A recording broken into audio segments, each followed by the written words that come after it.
কয়েক বছর পর বাচ্চার মা হব। এখনই হবে? ছুটি উত্তর করতে পারে। একরাশ লজ্জা এসে ছুঁয়ে যায়, তবে আবির হেসে আবারও শোধালো, এখনো বউকে ভালোবেসে শেষ করতে পারেনি? বাচ্চাকে কিভাবে এক্সট্রা ভালোবাসা দিয়ে সামলাবো বল? তাছাড়া ভিন দেশে আপনি একা মা হওয়ার জার্নিটা সামলাতে পারবেন না। পারলে আমি অবশ্য অপেক্ষা করতাম না। সিয়া বাসা থেকে বেরিয়ে ফ্রেন্ডদের সাথে একটা ভাড়া বাসায় ওঠার জন্য বেশ কয়েকদিনই হলো পরিবারে জানিয়েছে। পরিবারে প্রথমে রাজি না হলেও অবশেষে মেয়ের মানসিক অবনতির দিক খেয়াল করে মত দিলেন তারা। সহ্যও অবশেষে না করল না। বোনটা বড্ড আদুরে তার। সিয়া খুশি হলো। বিছে বিছে বাসা ভাড়া নেওয়ার জন্য সাদ যে বিল্ডিংয়ে থাকে ওখানেই গেল। টুলেট ঝুলছে, স্পষ্ট লেখা আছে বাসা ভাড়া দেওয়া হবে। সিয়া নিচে লেখা নাম্বারটায় কথা বলল, জানালো সবটা। অবশেষে কথা বলে যখন পাকাপোক্ত প্রায়, তখনই কল রেখে মৃদু হাসল সে। তারপর পথ এগোতে নিয়ে হুট করেই শুনল, আবার এসেছো এখানে কেন? সিয়া ঘুরে তাকালো। সাদ, গম্ভীর পুরুষটা। সিয়া এক নজর তাকালো, একদম স্বাভাবিক স্বরে উত্তর করলো, এলাকাটা তো আপনার নয় সাদ ভাই, এমনি এসেছি একটু দরকারে। কি দরকার? আপনাদের বাসার নিচে একটা টুলেট ঝুলছে, দেখেছেন? দেখেছি। তা নিয়ে তোমার কাজ কি সিয়া? ভাবছি ভাড়ায় উঠবো। কোথায়? আপনাদের বাসার ঠিক উপরের বাসাটায়। কি জন্য? এমনি, যাতে আপনি আর এই এলাকায় দেখলেই চলে যেতে বলতে না পারেন। পিছু ছেড়ে দাও আমার। কে বললো আপনাকে যে আমি আপনার পিছু নিয়েছি? শিওর নাওনি? শিওর। না নিলেই মঙ্গল, নিজের মতো থাকো। এটুকু বলেই সাদ ফের বাসার দিকে পা বাড়াতে নিল। অথচ সাদের পোশাক দেখে মনে হয়েছিল সাদ কোথাও যাওয়ার জন্য বের হচ্ছে যেন। সিয়া মুহূর্তেই বলে, আবার বাসা চলে যাচ্ছেন যে? যেখানে যাওয়ার উদ্দেশ্যে বের হলেন সেখানে যাবেন না নাকি? সাদ ফিরে না আর তার দিকে। ওভাবেই যেতে যেতে বলল, যাব না।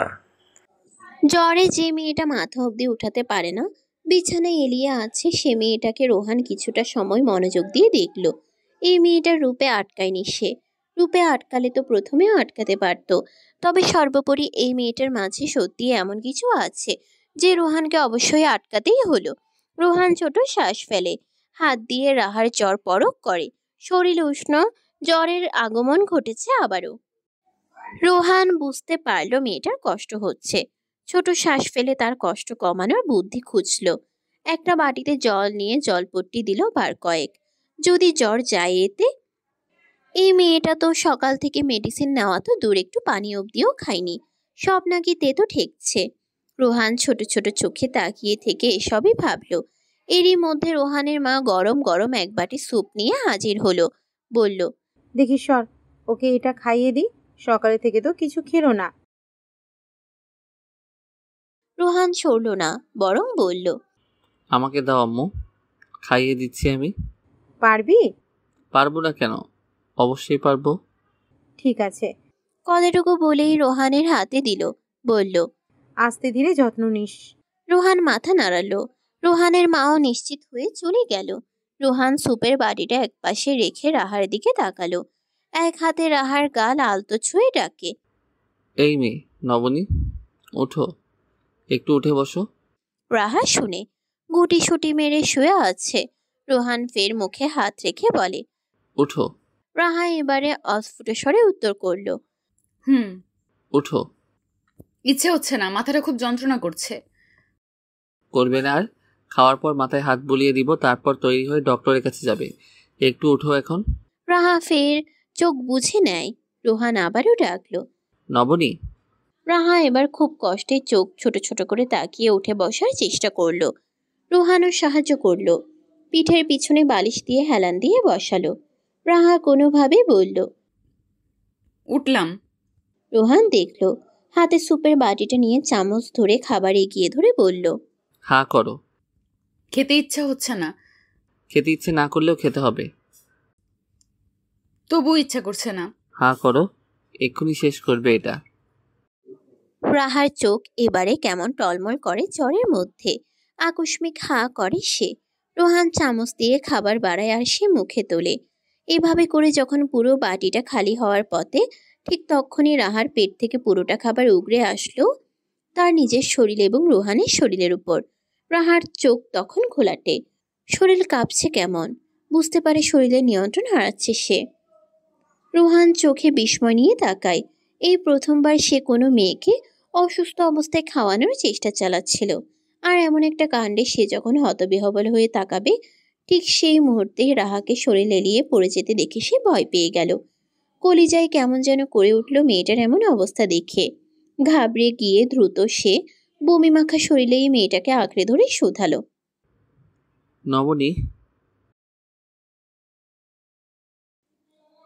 রাহার শরীর যখন বমি মাখার, চোখ দুটো নিভু নিভু হয়ে ঢলে পড়ল, রোহান শুকনো ঢোক গিলে নিঃশ্বাস বন্ধ হয়ে আসে। দু একবার ডেকেও যখন সাড়া পেল না, তখন পানি ছিটিয়ে দিল রাহার মুখে। পর মুহূর্তে রাহা মিনমিনে চাহনিতে তাকালেও আবার ক্লান্তিতে চোখ বুঝে নিল। রোহান ছোট শ্বাস ফেলে, বুঝে উঠতে পারে জ্বরের কারণে বোধহয় এমন করছে। মৃদু স্বরে মাকে ডাকলো সে। চেঞ্জ করানো দরকার রাহার। এই অবস্থায় থাকলে উল্টো তারই ক্ষতি হবে। যে ভাবা সেই কাজ। মাকে ডেকে সবটা বলল। তারপর রাহাকে চেঞ্জ করিয়ে দেওয়ার জন্য সরে গেল সেখান থেকে। নিজেও ড্রেস চেঞ্জ করে ফ্রেশ হয়ে আসলো কিছুটা সময় পর। রোহান ছোট ছোট চোখে তাকিয়েই বলে, আম্মু, এই মেয়েকে আর কখনো বৃষ্টিতে ভিজতে দিবে না। এমনভাবে অসুস্থতা দেখাচ্ছে যে আমার ইচ্ছে করছে মেয়েটাকে থাপ্পড় দিয়ে বৃষ্টিতে বসিয়ে রাখি টানা 24 ঘন্টা। রোহানের মা ছেলের অবস্থা দেখে হেসে দিবে যেন, তবুও হাসি চেপে বলল, ছোট বাচ্চা, ছেলে মানুষই করে হয়তো বৃষ্টিতে ভিজেছে, রাগ করলে চলবে? অবশ্যই চলবে। অমন চোখ মুখ উল্টে পড়ে থাকলে অস্থির লাগে না বলো? যখন ও বমি করে নেতিয়ে পড়ছিল, আমার সত্যি কেমন অন্যরকম একটা অনুভূতি হচ্ছিল আম্মু। ভয় পেয়ে গিয়েছিলাম। রোহানের মা বুঝতে পারল ছেলের মন গড়েছে। এই চঞ্চল মেয়েটির প্রতি মন না গলার প্রশ্নই আসে না অবশ্য। উনি হেসে বললেন, বুঝলাম। তোর কি চিন্তা লাগছে ওর জন্য? মোটেই না। কথাটা বলেই হনহন করে বেরিয়ে যায়। উদ্দেশ্য ডক্টর আনা। মেয়েটার যে অবস্থা, তাতে তো মনে হয় না সে হসপিটাল অবধি যেতে পারবে। রোহান ছোট শ্বাস ফেলে। অবশেষে বিকালের দিকে ডক্টর নিয়ে ফিরে। ডক্টর রাহাকে দেখে ওষুধ দেয়, ফের চলেও যায়। তারপর থেকে রোহান বিছানার কোণে বসে আছে, রাহাকে দেখছে। একটু পর পর জ্বর চ্যাক করছে। যখন সন্ধ্যা পেরিয়ে রাত হলো, তখন রাহার শরীর দিয়ে ঘাম দিল। শরীরের তাপমাত্রা কিছুটা কমে এলো। রোহানের মা তখন একটা কাজে বাইরে গিয়েছে। রোহান নিজেই তখন রাহার হাত মুখ মুছিয়ে দিল। তারপর রান্নাঘরে গেল রাহার জন্য খাওয়ার কিছু আনতে। ততক্ষণে অবশ্য রাহা চোখ মেলে উঠে বসেছে। আশেপাশে কাউকে না দেখে এদিক সেদিক ফিরে চাইল। পর মুহূর্তে উঠে রুমের বাইরে এলো। পুরো বাসায় তেমন কাউকে না পেয়ে যখন রান্নাঘরে রোহানকে খাবার করতে দেখলো, তখনই সে বলল, শুনুন, উঠেছ কেন? আমি একদম ফিট এখন, দেখুন। কতটুকু ফিট তা তো দেখতেই পাচ্ছিলাম। কিন্তু রাহার উদ্দেশ্যে মুখে বলল, এখানে কেন এসেছো? আম্মু কোথায়? বাইরে গিয়েছে। কেন? কোনো প্রয়োজন? আপনি কি রেগে আছেন? না, তোমার উপর রাগ করাটা বোকামো। রাহা ছোট শ্বাস ফেলল। তারপর যখন রুমের উদ্দেশ্যে পা বাড়াবে, তখনই তার দৃষ্টি পড়ল তার জামার দিকে। এটা অন্য ড্রেস, মানে যে ড্রেসটা সে আজ পরেছিল সেটা নয়। রাহা ব্রু কুচকায়। কে পোশাক পাল্টাবে তার? রোহান? না, চিছি, কিছু ভাবছে সে। হয়তো আম্মুই পাল্টে দিয়েছে জ্বরের কারণে। কিন্তু আম্মুও বাসায় নেই। রাহা শিওর হতে আবার ঘাড় ফিরিয়ে শুধায়, আম্মু নেই না বাসায়? না, নেই। রাহা তবু স্থির দাঁড়িয়ে থাকে ওখানে। আবার মুখেও প্রশ্নটা করতে পারছে না যে তার পোশাক কে পাল্টিয়েছে। কিভাবে বা করবে? এমন প্রশ্ন করা যায়? রাহা হাঁসফাঁস করে। জিজ্ঞেস করবে করবে করেও করতে পারছে না। রোহান তা খেয়াল করে শুধালো, কিছু বলবে? আমার ড্রেস চেঞ্জ দেখাচ্ছে যে, ড্রেস চেঞ্জ করেছেন? রোহান ছোট শ্বাস ফেলে। মেয়েটা ঘুম থেকে উঠে যে সর্বপ্রথম এই বিষয়টা খেয়াল করবে তা বোধহয় সে জানত। গম্ভীর স্বরে উত্তর দিল, বমি করেছিলে নিশ্চয়ই। বমি সমেত তোমাকে ফেলে রাখাটা উত্তম কাজ নয়। রাহার এবার বুক টিপ টিপ করে। চেঞ্জ কে করিয়েছে? রোহান সন্দেহে দৃষ্টিতে তাকিয়ে বলে। ড্রেস চেঞ্জ করেছেন তা নিয়ে তো কিছু বলছি না, কিন্তু কে চেঞ্জ করেছে? আপনি? রোহান তাকায়, রাহার বাঁকা দৃষ্টি দেখে শোধায়। ওভাবে তাকাচ্ছ কেন? উত্তর দিন আগে, আপনি চেঞ্জ করিয়েছেন? উত্তর হ্যাঁ হলে কি করবে? ছি, আপনি আমার অনুমতি না নিয়ে এই পোশাক চেঞ্জ করিয়েছেন কেন? বলেছি আমি? তুমি না বললেও আমার মনে হয়েছিল তখন পোশাক চেঞ্জ করাটা উচিত, তাই করিয়েছি। এই অধিকারটা আমার আছে। ছি, আপনার মনে তাহলে এইসব ছিল? আমাকে ঘুমের মধ্যে? তোমাকে ঘুমের মধ্যে কি করেছি? অন্য কিছু তো নিশ্চয়ই করিনি। অন্য কিছু করলেও সেটা অন্যায় বা অনুচিত বলে আমার মনে হচ্ছে না, কারণ তুমি আমার স্ত্রী। অন্য কিছু করেছেন? ছি ছি, আপনি আমার মান ইজ্জত সব শেষ করে দিয়েছেন। এখনো কিছুই শেষ করিনি নবনী। শেষ করার আগে যদি মিথ্যে মিথ্যে আমার নামে বদনাম দাও, তাহলে কিন্তু সত্যি তোমার সব কিছু শেষ করতে আমি দুবার ভাববো নামে সে অধিকার আমার আছে। শেষ করতে আর বাকি রেখেছেন কিছু? বেয়াদব পুরুষ! রোহান আড়ালে হাসে, তবে মুখ গম্ভীর রেখে রাহার দিকে কিছুটা ঝুঁকে বলে ওঠে। তেমন হলে বিয়ের এতদিন পরেও ভার্জিন থাকতে না নবনী? স্নিগ্ধ সবেই ঘুমিয়েছে। অল্প থেকে অল্প কিছুর আওয়াজেই ঘুম ভেঙে যায় বাচ্চা ছেলেটার। বড্ড ঘুম পাতলা বাচ্চা। সুহা স্নিগ্ধর ঘুমন্ত মুখটা এক পলকেই তাকিয়ে দেখে, অতঃপর ঘুমন্ত মুখটাতে দুটো চুমু আঁকলো। ঠোঁটে হাসি রেখে বলল, আব্বুজান, তাড়াতাড়ি বড় হয়ে যাও তো, তোমায় নিয়ে শহর দেখা বাকি তো আব্বুজান। স্বচ্ছ তখন দরজায় হেলান দিয়ে দাঁড়িয়ে এতক্ষণ যাবৎ খেয়াল করে যাচ্ছিল সুহার স্নিগ্ধকে ঘুম পাড়ানোর দৃশ্য। স্বচ্ছ হাসে। ছেলের যাতে ঘুম না ভাঙে এই জন্য অতি সাবধানে পা ফেলে বিছানার কাছে এলো। শান্ত গলায় শোধালো, ছেলের আব্বু তো বেঁচে আছে, মাঝে মাঝে তার দিকেও একটু কৃপা দৃষ্টি রাখতেই পারো সুহাসিনী। দু একটা চুমুও তো দিতে পারো। কেন ছেলের আব্বুর বেলায় এত কিপটামো অভ্যাস? সোহা তাকায়। হাসবে কি কাঁদবে বুঝে না, তবে স্বচ্ছর কথা আর মুখ চাহনি দেখে তার সত্যিই পেট ফেটে হাসি পায়। বেচারা বউয়ের ভালোবাসাবিহীন থাকতে থাকতে মুখ চোখ শুকিয়ে কাঠ হয়ে যাচ্ছে যেন। সোহা হেসে শোধায়, কারণ ছেলের আব্বুকে যেই ভালোবাসা দেওয়া হয়েছে তা এনাফ, তাকে আর ভালোবাসা দেওয়ার দরকার আছে বলে আমার মনে হয় না। এখন ছেলেকে ভালোবাসাটা গুরুত্বপূর্ণ। কথাগুলো কেন জানি স্বচ্ছর পছন্দ হলো না। ভালোবাসার দরকার নেই মানে? সব ভালোবাসার সমাপ্তি ঘটেছে তাহলে? শোধালো, আমায় তুমি কতদিন ভালোবাসার নজরে দেখোনি সুহাসিনী, অথচ বলছো যা দিয়েছো তা এনাফ। তবে কি আমার প্রতি ভালোবাসা সব শেষ? আর কখনো তোমার সেই প্রেমময় রূপে আমি পাবো না? নিষ্ঠুর তুমি, আমায় কষ্ট দিয়ে দুবারও ভাবো না। কথাগুলো একটু জোরেই বলেছিল স্বচ্ছ। সুহা বুঝে এই ছেলেটা বাচ্চাদের মতোই কষ্ট পায়, বাচ্চাদের মতোই তার ভালোবাসা চাই সর্বক্ষণ। কিন্তু সে আসলে কষ্ট দিতে চায়নি, মজা করেই তো বলেছে। মৃদুস্বরে জানালো, ঘুম ভাঙবে ওর। ভাঙলে ভাঙুক, ও ও দেখুক আমার প্রতি তোমার অবিচার। সবকিছু মেনে এসেছি, তোমার দূরে সরে যাওয়া, আমাকে দোষী করে বারবার কষ্ট দেওয়া। আমি আশায় ছিলাম তুমি কোনো একদিন আগের মতো হয়ে যাবে, আবার আমার আগের সুহাসিনী হবে, আমার দিকে প্রেমময় হাত বাড়িয়ে দেবে। কিন্তু আমি ভুল, রাইট? তোমার কথা দ্বারা তো এটাই বুঝায়, বলো? এইটুকু বলেই হনহন করে সে ব্যালকনিতে গেল। নিশ্চুপ দাঁড়িয়ে থাকলো। সোহা ততক্ষণে নিভু নিভু দৃষ্টিতে তাকিয়ে থাকলো। তারপর কি বুঝে ছেলেকে অতি সাবধানে দোলনায় রাখলো। গুটি গুটি পায়ে বিড়াল ছানার মতো ব্যালকনিতে গিয়ে দাঁড়ালো স্বচ্ছর পিছনে। অতঃপর দুই হাত দিয়ে পেছন জড়িয়ে ধরলো পুরুষটাকে। বলল, স্বচ্ছ। স্বচ্ছ উত্তর করে না। সুহা ফের বলে, ছেলের আব্বুটাও ছেলের মতো বাচ্চা, এত বেশি বাচ্চা মো চিন্তাধারা যে কোনো কথার কি অর্থ কিছুই বোঝে না। ছাড়ো সুহাসিনী, আমার কেমন জানি এক বিশ্রী অনুভূতি হচ্ছে, ছেড়ে দাও। আমি জড়িয়ে ধরাতেই বিশ্রী অনুভূতি হচ্ছে? জড়িয়ে ধরার আগে থেকেই। তাহলে যেভাবে আছি ওভাবেই থাকি, ছেড়ে দিলে যে বৃষ্টি অনুভূতিটা কমে যাবে এমন তো নয়।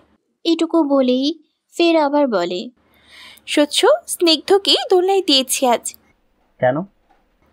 তার মা ভেবেছি তার বাবার থেকে ভালোবাসা নিবে। দেওয়া যাবে ভালোবাসা? স্বচ্ছ হুট করেই ফিরে চাইল, বরাবরের মতো না গলে শক্ত স্বরে জানালো, তুমি কি ভাবছো ফিজিক্যাল রিলেশনের জন্য আমি অস্থির হয়ে আছি? যে বাচ্চাকে দোলনায় ঘুম পাড়িয়ে আমি তোমাকে কাছে টানবো?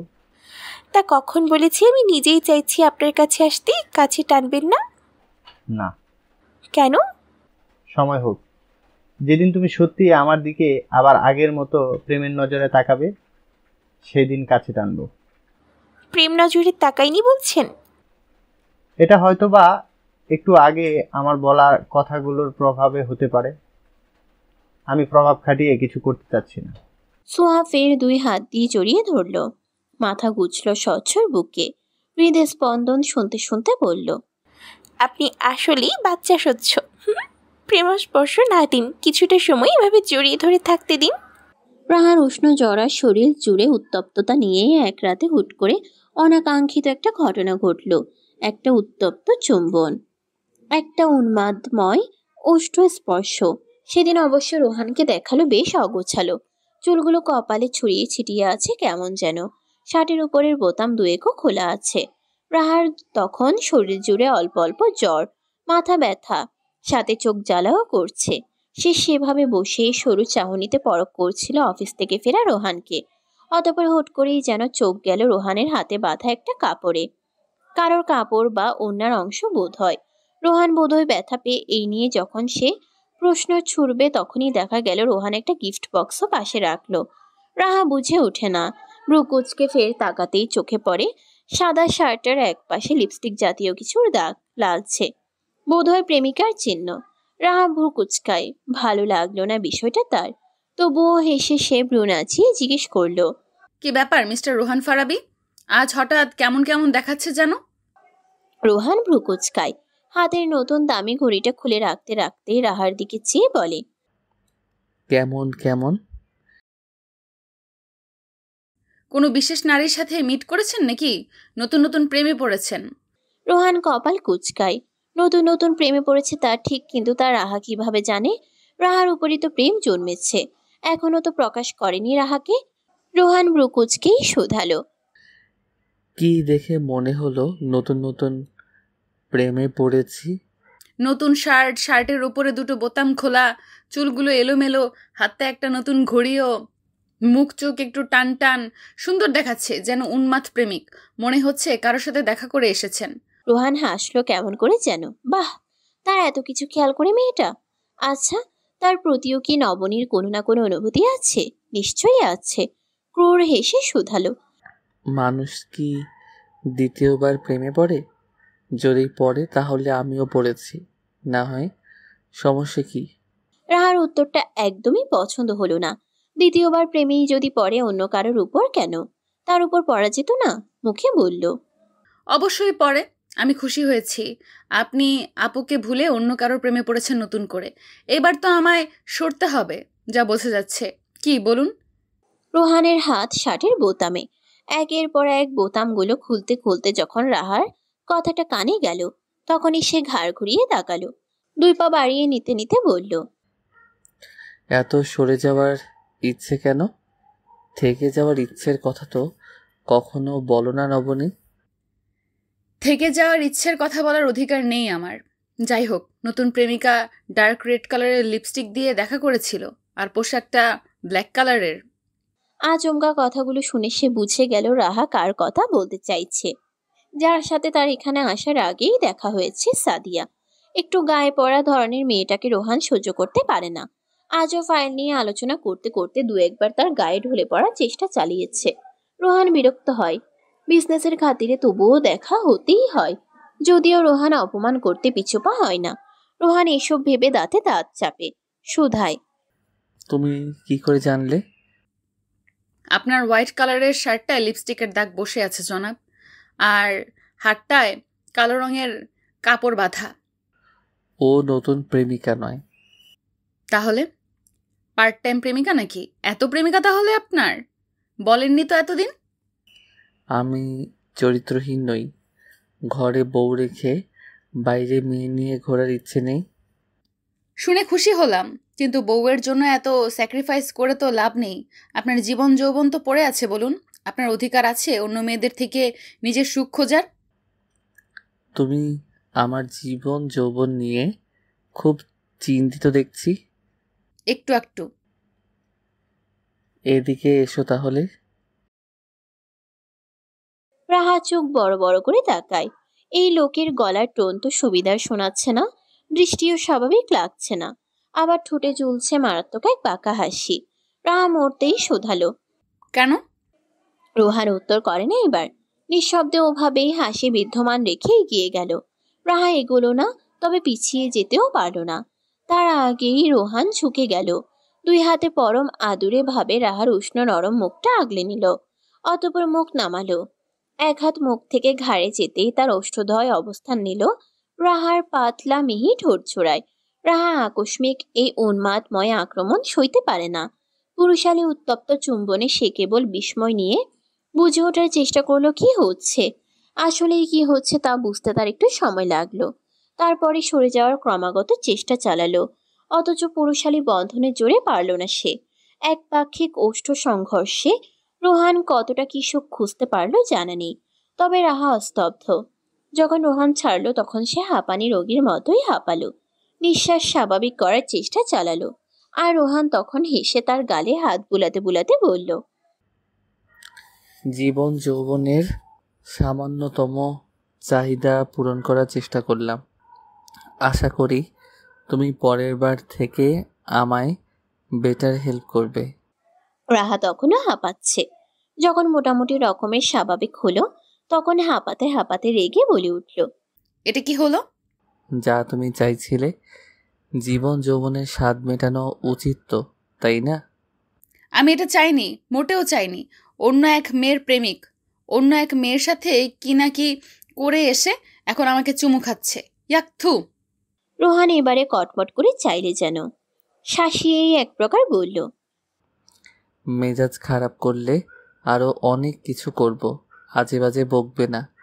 অন্য মেয়ের সাথে কিছু করার মতো মেন্টালিটি থাকলে আমি লাইফে কখনো বিয়ে করে একটা মেয়ের জীবন নষ্ট করতাম না।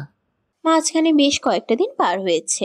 সিয়ারা আরো দু একজন মেয়ে সহ বাসায় উঠেছে, যেটা সাদদের বাসার ঠিক উপরেই। সিয়া সকাল বিকাল সন্ধ্যা নিয়ম করেই জানালার ধারে বসে থাকে। তারপর কখন সাদ আসে কখন সাদ যায় সবটা পরখ করে দেখে। চোখের শান্তি, মানুষটাকে নিজে করে না পাক তবুও দেখতে তো পাচ্ছে। চোখে তৃষ্ণা মিটছে। সিয়া ছোট শ্বাস ফেলে, তারপর ব্যাগপত্র নিয়ে হুট করেই বাসা ছেড়ে বের হলো। উদ্দেশ্য দিক বিদিক একা একা হাঁটা। আজকাল সিয়া প্রায়শই এমন করে, আজও করবে। সে উদ্দেশ্যেই বের হওয়া, অথচ পথে বেখেয়ালি ভাবে চলার কারণে কেউ একজনের সাথে ধাক্কা খেলো। সিয়া মাথা তুলে দেখলো কেউ একজনটা হলো সাজেশের রুমমেটটাই। বিদঘুটে হাসি, সিয়া কপাল কুচকায়। ততক্ষণে দেখা মিলল সাদেরও, তবে কিছু বলল না। তার রুমমেট বলে উঠল, কি ম্যাম, কোথায় এমন অমনোযোগী হয়ে চলে যাচ্ছেন? চলুন আপনাকে এগিয়ে দিয়ে আসি। ছেলেটা হাসলো কথাটা বলে, অথচ সিয়ার কাছে হাসিটা সুন্দর লাগলো না। ছেলেটাকেই সুন্দর লাগলো না। কেন লাগলো না তার জানা নেই, তবে ছেলেটা লম্বা চওড়া, সাধারণ দৃষ্টিতে সুন্দরী। সিয়া ছোট শ্বাস ফেলে। হুট করে সাদের দিকে তাকিয়ে তার কি হলো কি জানি বলল, চলুন। ছেলেটার চোখ চকচক করে যেন, অবিশ্বাস্য স্বরে বলে, সত্যি এতদিন তো পাত্তা দিলে না মেয়ে, আজ কি হলো হঠাৎ? সিয়া নীরব চাহনি ফেলে একবার সাদকে দেখে নিয়ে উত্তর করলো, মনে হলো আপনাকে না করাটা আজ আর উচিত হচ্ছে না। চলুন 2 কাপ কফি নিই। ছেলেটা যেন খুবই খুশি হলো হেতে। যাক, মেয়েটা তাকে অনুমতি দিচ্ছে। আস্তে আস্তে মনে জায়গাও করে নিবে না হয়। খুশিতে গদগদ হয়ে সাদকে ফিসফিস করে বলল, স্বপ্ন না তো দোষ এটা। সাদের রাগ লাগছে। সিয়াকে ইচ্ছে হচ্ছে একটা থাপ্পড় দিতে, কিন্তু ভদ্রতার খাতিরে সে থাপ্পড়টা সে দিতে পারলো না। শুধালো, বাস্তবে যা, ওর সাথে ঘুরে আয়। তুই যাবি না? উনি তো প্রায়শই ব্যস্ত থাকেন, হয়তো সময় হবে না ওনার। আপনিই চলুন ভাইয়া। এইটুকু বলে পা বাড়ালো সে। পিছু পিছু 32টি দাঁত বের করে হেসে এগিয়ে গেল সাদের সেই রুমমেটও। সিয়া তা দেখে কয়েক পা বাড়িয়ে যখন মোটামুটি সাদের চোখের আড়াল হলো, ঠিক তখনই সিয়া একটা রিক্সা ডাকলো। অতঃপর চুপচাপ ছেলেটার সামনে দিয়ে রিক্সায় উঠে বসে ছেলেটাকে শুধালো। আমি আসলে বাসায় যাচ্ছি ভাইয়া, আমি রিক্সা নিয়ে চলে যাচ্ছি। আপনি বরং সাবধানে বাসায় চলে যান। ধন্যবাদ এইটুকু এগিয়ে দেওয়ার জন্য। ছেলেটা বড্ড হতাশ হলো, নীরস স্বরে বলল, শুধু এইটুকু পথ? একটা আদুরে প্রভাত, নরম শীতল বাতাসের ছোঁয়া, বাইরে টিপটিপ করে বৃষ্টির অল্প অল্প ফোঁটা পড়ছে। রাহা তখনও ঘুমে, তবে রোহানের ঘুম ভেঙেছে মিনিট কয়েক হয়েছে। রাহাকে ওভাবে চোখ বুঝে থেকে গুটি সুটি হয়ে বাচ্চার মতো ঘুমাতে দেখে হাসে রোহান। এক হাতের উপর মাথা রেখে রাহার দিকে ফিরে শুয়ে অন্য হাত দিয়ে রাহার চোখ মুখে হাত বুলাতে বুলাতে ফিসফিস স্বরে বলে, নবনী, আমি জানি না আমি সুহাকে কতটা ভালোবেসেছিলাম। সুহার প্রতি আমার কতটা অনুভূতি ছিল তাও জানা নেই। তবে এটা টের পাচ্ছি, আমি তোমার মাঝে ধীরে ধীরে ডুবে যাচ্ছি, অস্তিত্ব হারাচ্ছি। আমি তোমাকে ছাড়া আমার জীবন কাটাতে চাইছি না। এইটুকুই তো এনাফ তোমার প্রতি আমার কি তৈরি হয়েছে তা বোঝার জন্য। তবে তুমি কেন বুঝতে পারছো না মেয়ে? কথাগুলো বিড়বিড় করে বলতে বলতে বৃদ্ধাঙ্গুলি বুলিয়ে নিল রাহার চোখের পাতায়, ঠোঁটে, নাকে, গালে। রাহা তখন নড়চড় করে উঠে, চোখ কুঁচকে নেয় কেমন করে। রোহান বুঝে ওঠে যে রাহা এক্ষুনি চোখ খুলবে। তৎক্ষণাৎ বুঝে উঠে সে হাত সরালো। একইভাবে থেকেই চোখ বুঝে নিল, ঘুমানোর ভান করে। রাহা তার পর মুহূর্তেই চোখ খুলল। পাশ ফিরে রোহানকে এভাবে ঘুমোতে দেখে সে ফ্যাল ফ্যাল করে তাকায়। মুহূর্তেই মনে পড়ে কাল রাতে উত্তপ্ত চুমুর স্মৃতি। রাহা মুহূর্তেই লজ্জায় কেমন লাল হয়ে এলো। আবার পর মুহূর্তেই যখন রোহানের শার্টে সে লালচে লিপস্টিকের দাগের কথা মনে পড়ল, তখন মুখ চুপসে এলো তার।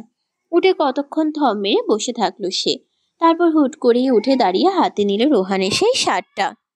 রাহা কতক্ষণ যে সাদা শার্টটা হাতে নিয়ে সে লিপস্টিকের দাগটা দেখে গেল। ঠিক ঠোঁটের ছাপ নয়, তবে লিপস্টিকের দাগ যে তার স্পষ্ট। রাহার দুঃখ হয় কেন জানি না। কেন অন্য একটা মেয়েকে রোহান প্রেমিকা বানালো? কেন? তাকে কি দ্বিতীয়বার ভালোবাসার স্বীকৃতি হিসেবে সে গ্রহণ করতে পারতো না? রাহা এসব ভেবে সরু চাহনিতে চেয়ে চেয়ে যখন শার্টটা দেখতে লাগলো, তখন সরু চোখ মেলে চাইল রোহানও। রাহাকে এত মনোযোগ দিয়ে তা দেখতে দেখে বলল, ওটা আমার কোনো লুকানো প্রেমিকা নয়, এক বিজনেস পার্টনারের মেয়ের কার্যকলাপ। এটা উল্টাপাল্টা ভাববে না বলে দিলাম। বিজনেস পার্টনারের মেয়ে? বিজনেস না বুঝে কি প্রেম বুঝতে এসেছিল আপনার কাছে? বোকা পেয়েছেন আমায়?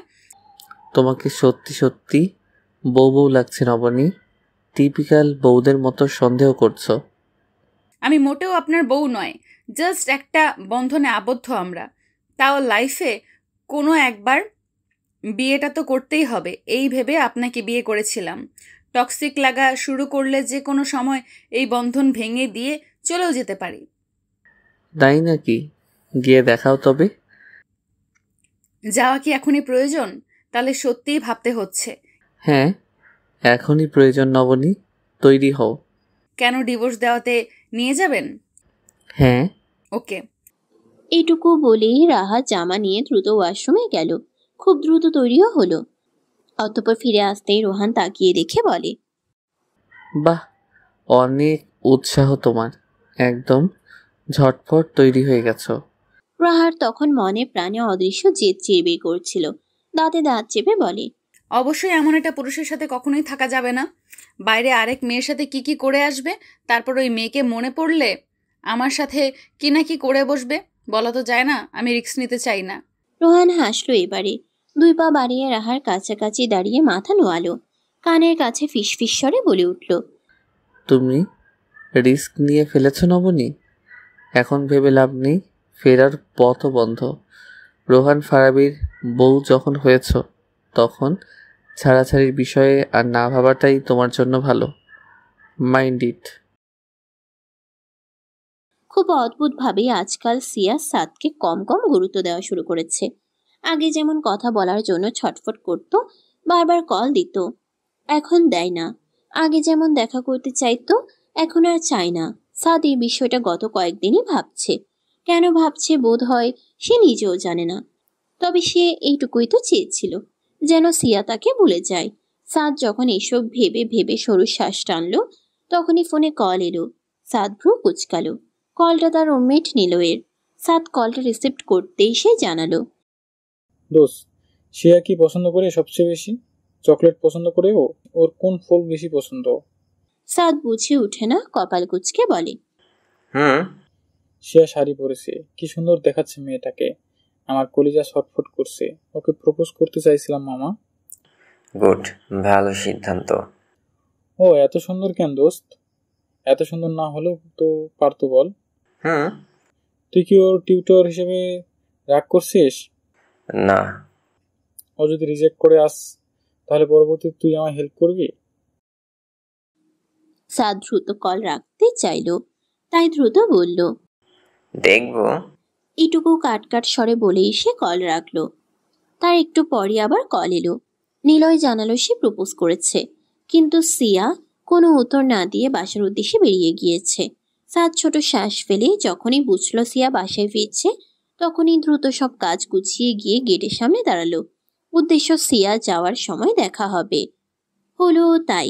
সিয়া সাদকে ওভাবে অপেক্ষা করে দাঁড়িয়ে থাকতে দেখে বলল, এ কি সাদ ভাই, এভাবে দাঁড়িয়ে আছেন যে? কাউকে খুঁজছেন? সাদ তাকালো।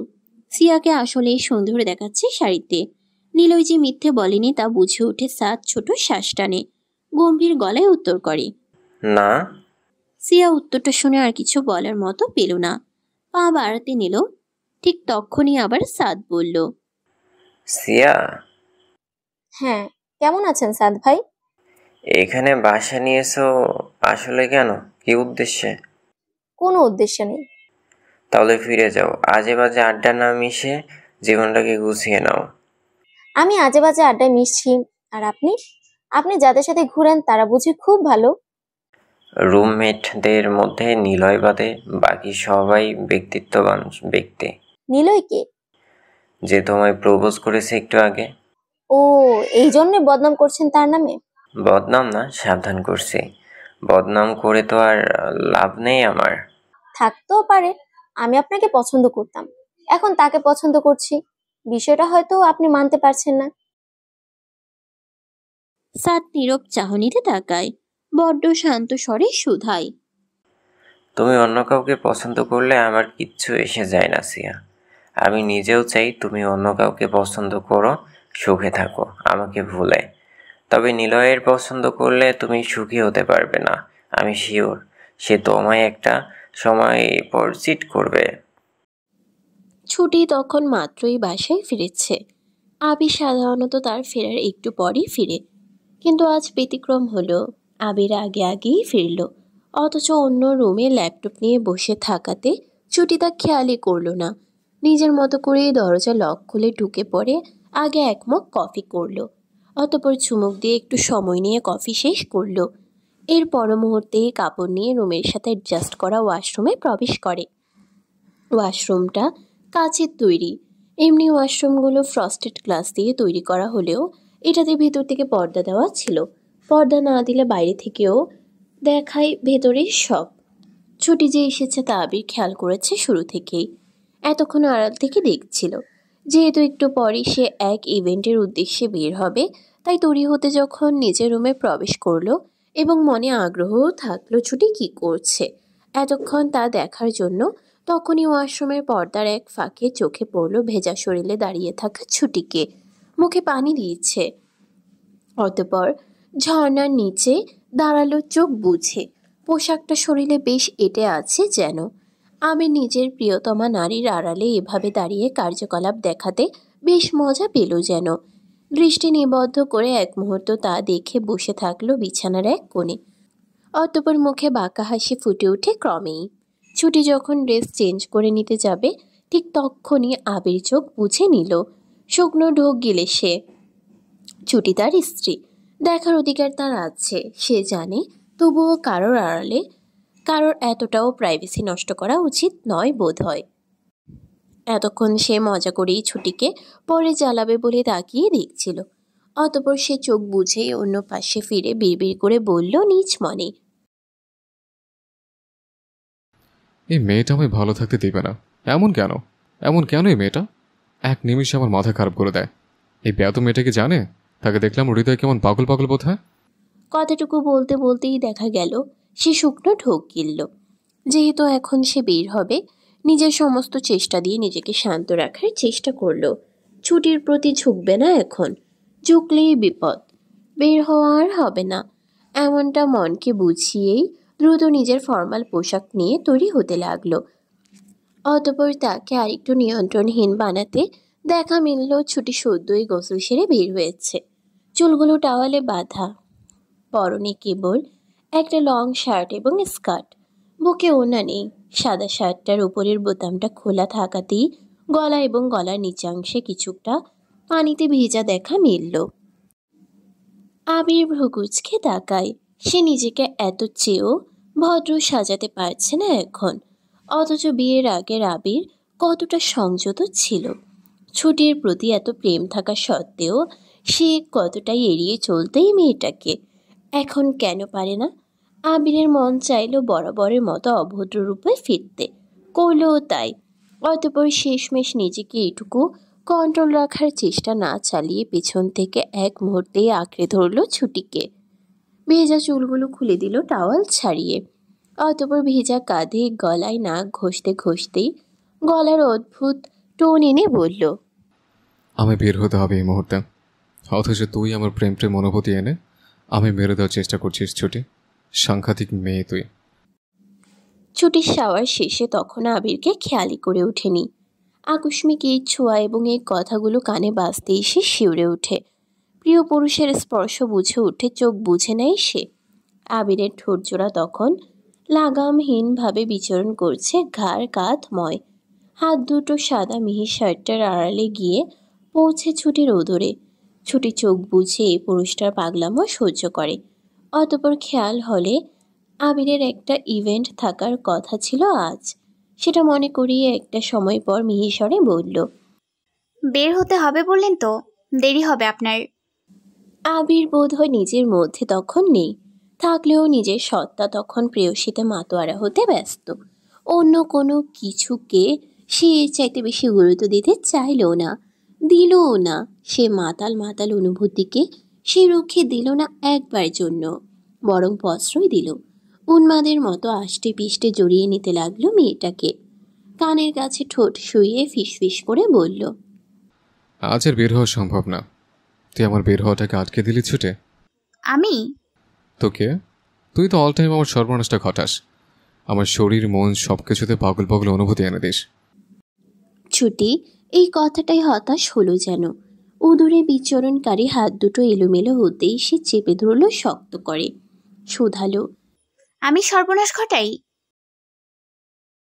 অবশ্যই আমার উচিত এখন ইভেন্টে পার্টিসিপেট করা।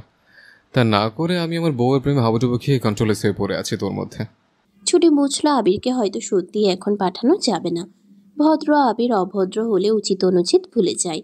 যেমন এখন যে তার যাওয়া উচিত সেটা সে মাথা দিয়ে নিচ্ছে না। বউ তো তার আছে, চলে যাচ্ছে না। ছুটির নিজের ওই পুরুষটার সান্নিধ্যে পাগল পাগল লাগলো। কোমর এক ভালো লাগা ছুঁয়ে গেল মনে। তবুও সে কিছুটা নিরাশ স্বরে জানালো, লেট হবে আপনার, এক্ষুনি আপনার যেখানে যাওয়ার ওখানে যাবেন, আমাকে ছাড়ুন, বিরক্ত হচ্ছি। আবির এই ধাপে ভ্রু কুচকায়, কপাল কুচকে নেয়। ছুটি বিরক্ত হচ্ছে তার ছোঁয়াতে, তার ভালোবাসাতে। ছুটি সে বিশ্বাস করতে পারল না। ছুটিকে নিজের দিকে ফিরিয়ে তাকাতেই সে এর বিপরীত দেখতে পেল। প্রেমে আদ্রুব এক তরুণী মনের দেখা মিলল সে। আবির জানে সে ছুটিকে খুব ভালো বুঝে, তাই তো আবারও আঁকড়ে নিয়ে বাঁকা হেসে বলল, অথচ তোর মন বলছে তোর আমাকে চাই। উল্টো পাল্টে বলে মাথা খারাপ করবো না বোকা পাখি। ছুটি ফের এই পুরুষটাকে ছাড়াতে ধাক্কা দিল। দূরে সরে বলল, দূরে সরুন, যেখানে যাওয়া দ্রুত যান। আমি কোথাও চলে যাচ্ছি না, আছি। আবিরের কেন জানি এই ধাক্কাটা ভালো লাগলো না। ছুটিকে তার প্রতি প্রেম হারিয়ে ফেলছে, তার ছোঁয়াতে বিরক্ত হচ্ছে। পুরুষালী ইগোতে বড্ড লাগলো যেন এই প্রত্যাখ্যান। তবুও শুধালো, তুই কোথাও চলে না গেলেও আমার এখন তোকে লাগবে। বাধা দেওয়ার চেষ্টা করবি না। আমি জানি তোর মনও চাই এই মুহূর্তে তোর আমার কিছু একটা ঘটুক। 100% সম্মতি তোর আছে, রাইট? তো ইভেন্টে পার্টিসিপেন্ট করে আসুন, এরপর আমাকে লাগলে আমি ভেবে দেখব কিছু একটা ঘটুক, তা আমি চাই কিনা। আবির এবারও ভ্রু কুচকে নিল। ভেবে দেখব মানে? যে মেয়ে সে বলতে আজীবন পাগল, সে মেয়ে তার কাছে ঘেঁষতে হবে কিনা এটা ভেবে দেখে। বাহ, আবিরের এগোতে এবার পুরোপুরি লাগলো যেন সুথালো। ভেবে দেখবি মানে? তুই আমার কাছে আসতে ভেবে চিন্তে আসিস? আমি কি তোর অসুবিধা হলে কাছে গেছে? আমি তোর মন বুঝি না? কি বুঝালি তুই কথাটা দ্বারা? জোর জবরদস্তি করি আমি? তুই দয়া করে আমার কাছে আসিস? ছুটি ছোট ছোট চোখে তাকায়। কি বলল, কি হয়ে গেল? আসলেই তো খারাপ লাগার কথা পুরুষটার। সে ওভাবে না বলে বুঝিয়ে বলেই বোধহয় হতো। তেমন কিছু না, প্লিজ বুঝুন, আপনার দেরি হচ্ছে। এমন করলে তো জব আর থাকবে না আপনার। না থাকলে নেই, লাগবে না জব। বাংলাদেশে ফিরবো আমি, কিচ্ছু লাগবে না আমার। মানে? নাথিং। তার মানে যাবেন না ইভেন্টে, তাই তো? আমার লাইফে তার চেয়ে বড় ইভেন্ট আয়োজিত হয়ে গেল এই মুহূর্তে। আমার বউ নাকি আমার কাছে আসতে হলে ভেবে চিন্তে দেখে আমায় সিদ্ধান্ত জানাবে। হাউ চমৎকার বাক্য! আমি কাছে গেছে সে বিরক্ত বোধ করছে। ওয়াও, এর চেয়ে বড় ইভেন্ট আর আছে? বাইরে বর্ষণ হচ্ছে ক্রমশ। বাসায় আজ সিয়া একা, বাকি মেয়েরা বাইরে গেছে। সিয়া জানালার ধারে তাকিয়ে নির্নিমেষ তা তাকিয়ে দেখল। নীরব থাকা এক বালিকার দুঃখ কি কখনো কেউ বুঝে উঠেছে এ পর্যন্ত? কেন সে সাদের প্রেমে পড়ল? কেন সে সাদকেই মন দিতে গেল? সিয়া ছোট্ট শ্বাস টানে। হুট করেই মন খারাপ ভুলতে সে ব্যাগ থেকে বের করলো একটা লাল পেরে কালো শাড়ি। সেটা গায়ে জড়িয়ে কপালে একটা টিপ গুছল, চোখে কাজল আর পায়ে আলতা। এই মন খারাপের বর্ষণেও সে এই শ্বাস নিয়ে আয়না দেখল, হাসল মৃদু। অতঃপর পা বাড়িয়ে রান্নাঘরটাই গেল।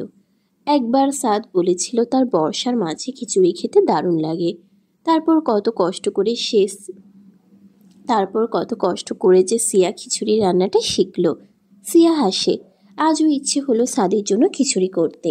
যেই ভাবা সেই কাজ, গেল রান্নাঘরে। যেহেতু 2-3 মেয়ে একসাথে থাকে তাই তেমন জিনিসপত্র তাদের নেই। কয়েকটা হাঁড়ি পাতিল এই যা। সিয়া ছোট পাতিলটাই খিচুড়ি চাপালো। রান্নার সব উপকরণ না মিললেও যা যা পাওয়া গেল তা দিয়েই রান্না করলো সে। শেষে পাতিলটা নামাতে গিয়ে তার হাতে গরম পাতিলটা লেগে অল্প পুড়েও গেল হাতে। সিয়ার বোধহয় ব্যথাটা বোধগম্যও হলো না। ছোট্ট শ্বাস ফেলে সে বক্সে ভুনা খিচুড়ি নিল। তারপর কি বুঝে পা বেয়ে নিচে গেল। সিঁড়ি বেয়ে সাদদের বাসাটায় গিয়েই কলিং বেল বাজালো এবং পর মুহূর্তেই দরজাটা খুলল সাদ। সাদ কিয়ৎক্ষণ তাকিয়ে থেকে বলল, কিছু বলবে সিয়া? কিংবা কিছু দরকার? খিচুড়ি রান্না করেছিলাম সাদ ভাই। বাইরে বর্ষা, বর্ষা আর খিচুড়ি কম্বিনেশনটা ভালো, তাই না? ভালো। আপনার বন্ধু কোথায়? উনি বলেছিলেন খিচুড়ি খেতে উনি বেশ পছন্দ করেন। সাদের হুট করেই মাথাটা খারাপ লাগলো। এই মেয়েটাকে এত বলার পরেও সে নিলয়ের সাথেই ঘুরঘুর করছে তার সামনেই। আজকাল তার মেজাজ খারাপ খারাপ লাগে। কানের কাছে নিলয়ও সারাক্ষণ বলে বেড়ায় সিয়ার এই সেই সম্পর্কে। সিয়াও নিলয়কে খুঁজে। কেন খুঁজে? সাদের তখন কেমন যেন ঈর্ষা হয়। কেন হয় সে নিজেও জানে না।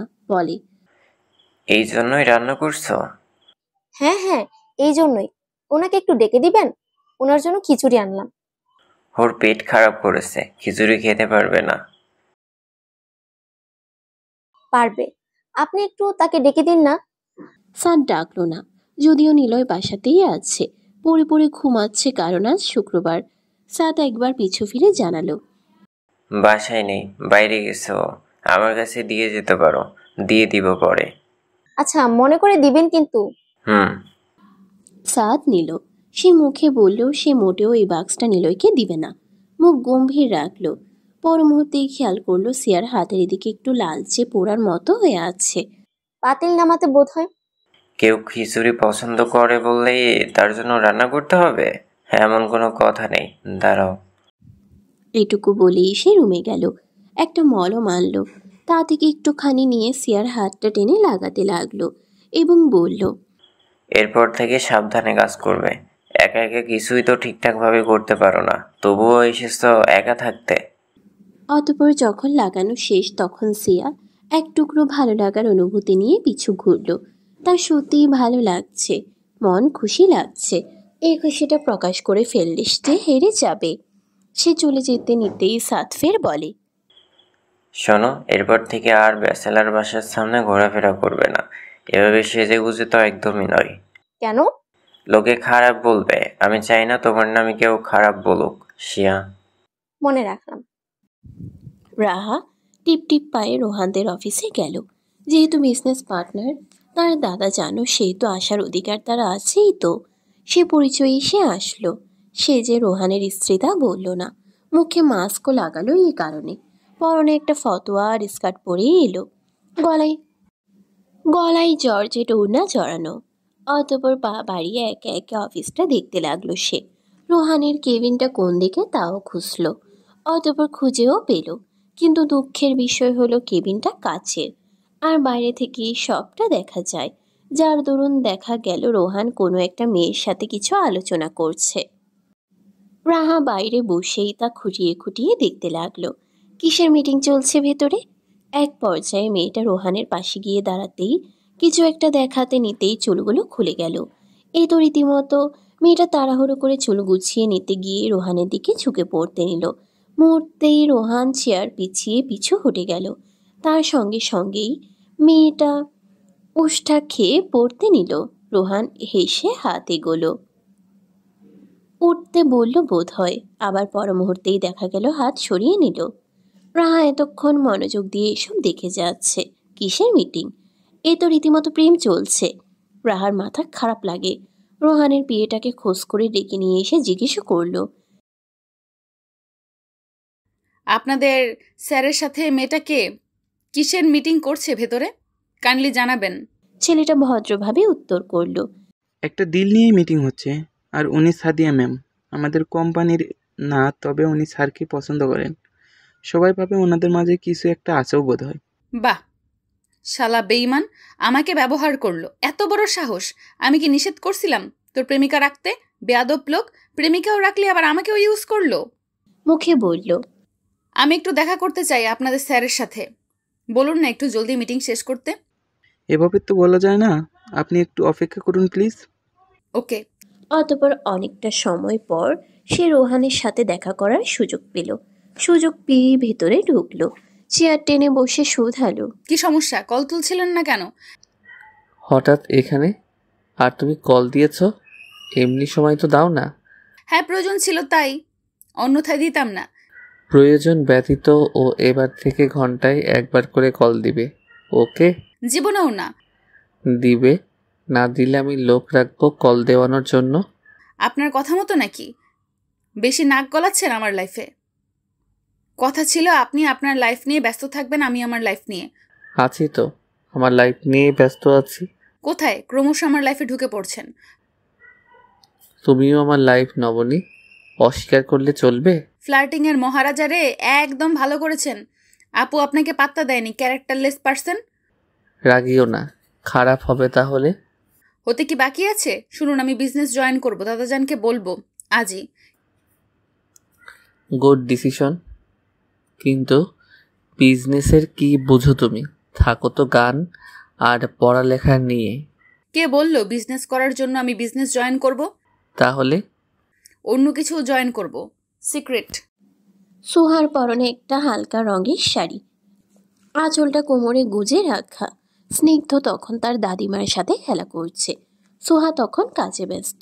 স্নিগ্ধর কাঁথাগুলো ধুয়ে আনলো, তারপর এক হাতে কাপড়ের বালতি নিয়ে এগোতে লাগলো ছাদের উদ্দেশ্যে।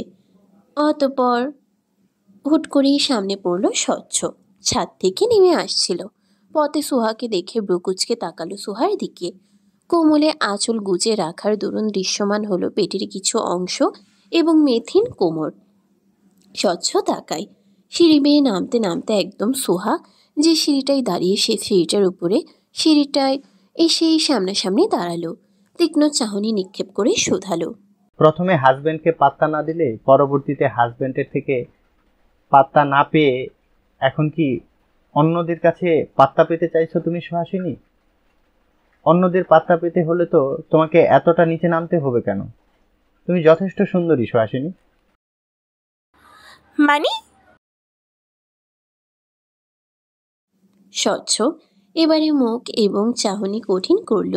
সিঁড়ির আরো এক ধাপ নেমে একদম সোহার বরাবর দাঁড়ালো। অতঃপর সোহাকে একদম দেয়ালে ঘেঁষিয়ে রেখে এক হাত রাখলো দেওয়ালে, অন্য হাত পর মুহূর্তেই গিয়ে ঠেকলো সোহার কোমরে। খিচে ধরে আঁচলটা টেনে নিল সে। অতঃপর বলো, এভাবে পেট পিট দেখিয়ে ছাদে যাচ্ছ কি কারণে আমাকে জানাও। সোহার কেন জানি না কান্না আসে।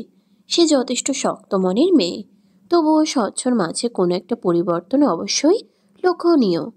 স্বচ্ছ তার সাথে কথা বলছে, বাচ্চা কোলে নিচ্ছে তার কোল থেকে, একসাথে ঘুমোচ্ছে, তবুও কি যেন একটা আগের স্বচ্ছর মতো দেখাচ্ছে না সে।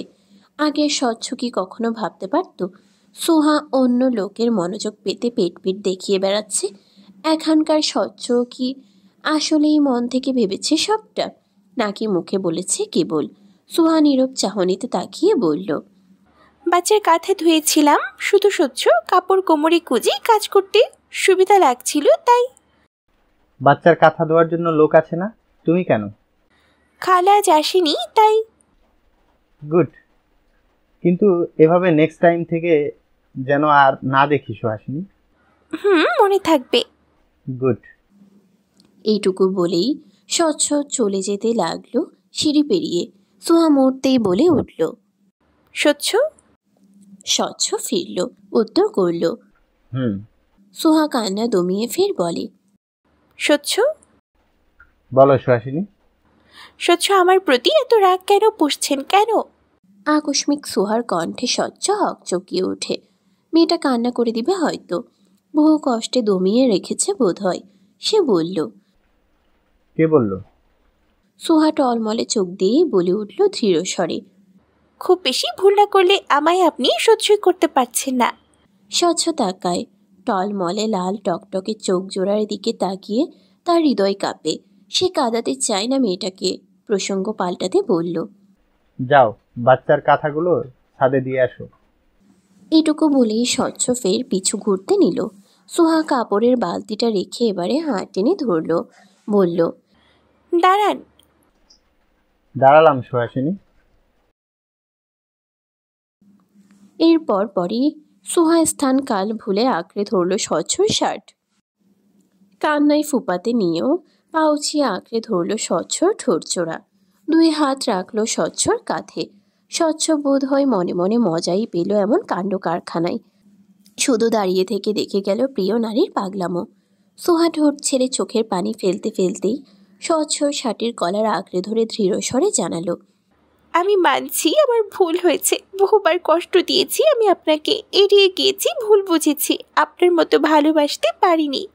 তাই বলে এভাবে আমার প্রতি বিতৃষ্ণা দেখাবেন, সময়ের পর সময় ধরে বিরক্তি দেখাবেন কেন? আমার প্রতি রাগ অভিমান সব মানতে পারবো, কিন্তু আমি এটা মানতে পারছি না। বিতৃষ্ণা, বিরক্তি সোহার প্রতি? মোটেই না। সোহা নিজেও হয়তো জানে না তার প্রতি স্বচ্ছ কখনোই বিরক্ত হতে পারবে না, কখনোই না। স্বচ্ছ উত্তর করলো হতাশ গলায়, ভুল স্থানে ভুল সময়ে আমাকে এভাবে লক্ষ্যভ্রষ্ট না করলেও তো পারতে সুহাসিনী। সোহা কথার অর্থ বোঝার চেষ্টা করল না। মস্তিষ্ক এটাতেই তখন বিশ্বাস করে আছে যে স্বচ্ছ তার প্রতি বিরক্ত, এবং একাধারে বিরক্তি প্রকাশ করে যাচ্ছে। ফের বলল, আমায় এভাবে অস্বচ্ছ হওয়ার দৃষ্টিতে দেখার অধিকার আপনার নেই স্বচ্ছ। বউ হয়ে আপনার উচিত আমার দিকে সর্বক্ষণ মুগ্ধ হওয়া, অথচ আপনার চোখে মুখে ফুটে উঠছে বিরক্তি। স্বচ্ছ হাসলো এবারে। আশপাশে এতক্ষণ চোখ বুলিয়ে কেউ আসছে কিনা খেয়াল রাখলেও এখন আর পরোয়া করল না। বউকে কোলে তুলে নিল এক মুহূর্তেই, ঠোঁট বাঁকিয়ে বলল, এটা ভুল জায়গা সুহাসিনী, তার থেকে বরং আমরা রুমে যাই, তোমার সব হিসেব মেটানো যাক। সিয়ারে দেওয়া খিচুড়িটা আরাম করেই প্লেটে নিয়ে মুখে তুলল। অতঃপর সবটা খিচুড়ি শেষ করে চিত হয়ে শুলো খাটে। ভাবল অনেক কিছু। সে কি কোনোভাবে সিয়ার প্রতি দুর্বল হয়ে যাচ্ছে? হয়তো। রাহার পরিবর্তে আজকাল সে সিয়াকে নিয়ে ভাবছে। টুকটাক হিংসে কাজ করছে নিলয়ের প্রতি। অল্প স্বল্প রাগ জমছে সিয়ার প্রতিও। সাত ছোট শ্বাস ফেলে, কিন্তু এই সম্পর্কের তো কোনো ভবিষ্যৎ সে দেখতে পায় না। সিয়াকে নিয়ে ভাবারও যে সাহস নেই তার। এভাবে দুর্বল হওয়াটা কি ঠিক হচ্ছে? দুর্বলতাটাকে প্রশ্রয় দেওয়া উচিত?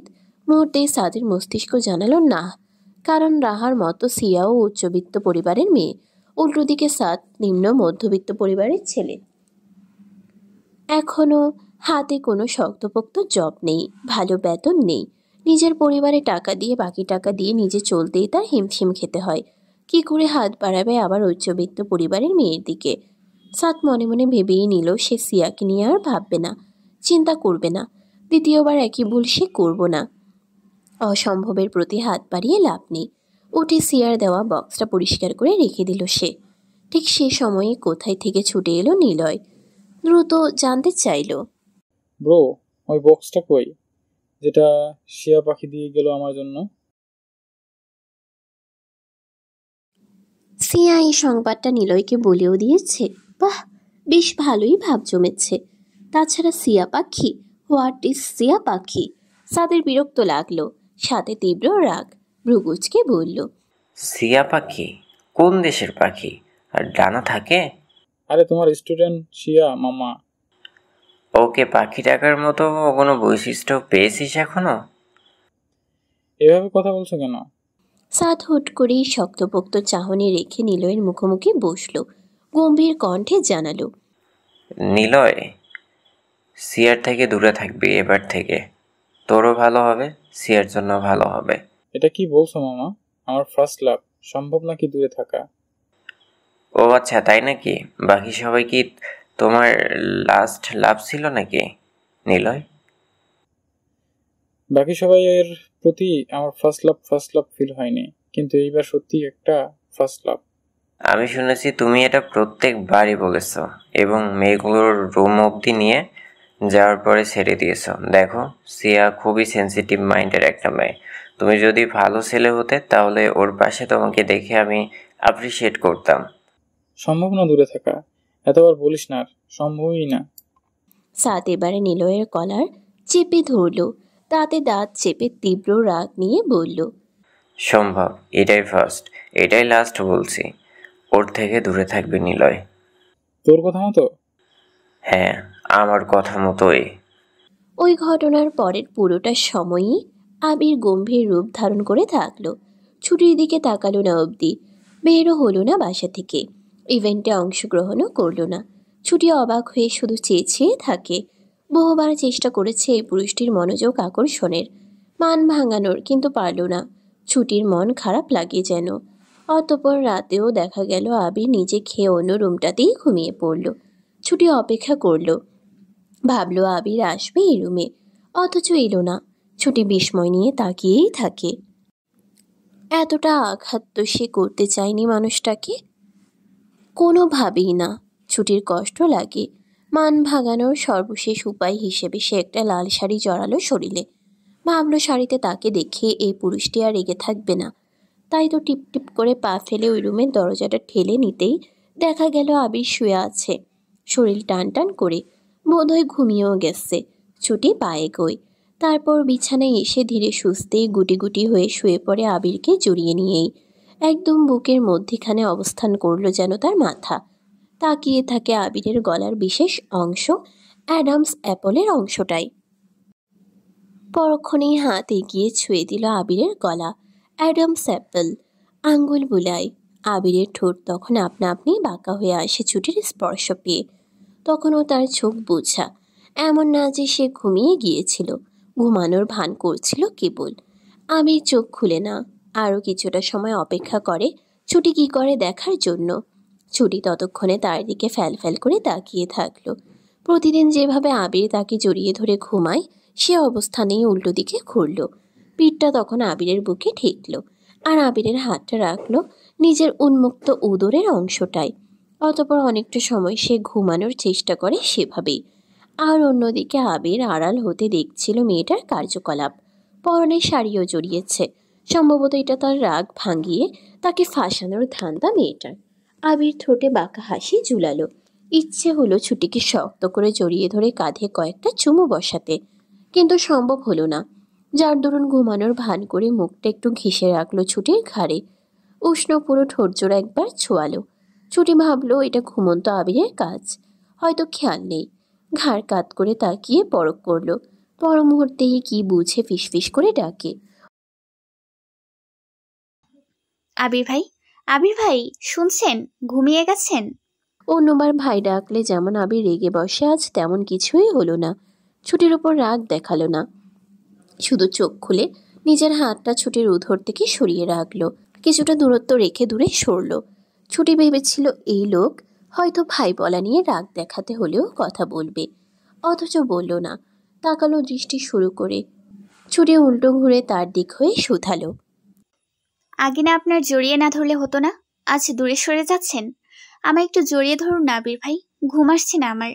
আমার সম্ভবত আপনার অবহেলার নিঃশ্বাস রুদ্ধ হয়ে আসছে। আমায় একটু জড়িয়ে ধরুন আবির ভাই, অনুরোধ করছি। কি গভীর আকুতি! আবিরের ইচ্ছে হলো জড়িয়ে ধরতে, আষ্টে পিষ্টে জড়িয়ে নিয়ে মেয়েটাকে নিজের সাথে মিশিয়ে ফেলতে, অথচ করল না সে তা। নীরব দৃষ্টি ফেলে তাকালো কেবল। ছুটিকে এক সমুদ্র অবহেলা উপহার দিয়ে আবির অন্যদিকেই মুখ করে ঘুমালো। কিন্তু বারবার এই মেয়েটাকে জড়িয়ে ধরার ইচ্ছে মানাতে না পেরে হতাশ হলো। ভাবল ছুটি ঘুমিয়ে গেলে সে সুযোগে জড়িয়ে ধরবে, অথচ ছুটি ঘুমালো না। কেমন ফ্যাল ফ্যাল করে আবিরকে চেয়ে চেয়ে দেখছে। আবির 2-3 বার যতবারই মুখ ঘুরিয়ে ছুটি ঘুমিয়েছে কিনা তা দেখার জন্য তাকিয়েছে, ততবারই চোখে পড়েছে ছুটির সে অসহায় চাহনি।